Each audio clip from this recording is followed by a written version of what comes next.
ফিলিস্তিনের গাজা সিটিতে হামলা জোরদার করেছে ইসরায়েল। ২৪ ঘন্টার কম সময়ের মধ্যে আবারও জোরপূর্বক উচ্ছেদের আদেশ জারি করা হয়েছে।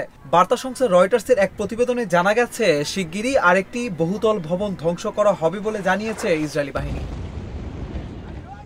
গাজার সিভিল ডিফেন্স বিবৃতিতে জানিয়েছে, ইসরায়েলি হামলায় গাজা সিটির কমপক্ষে অর্ধশত ভবন মাটিতে মিশে গেছে।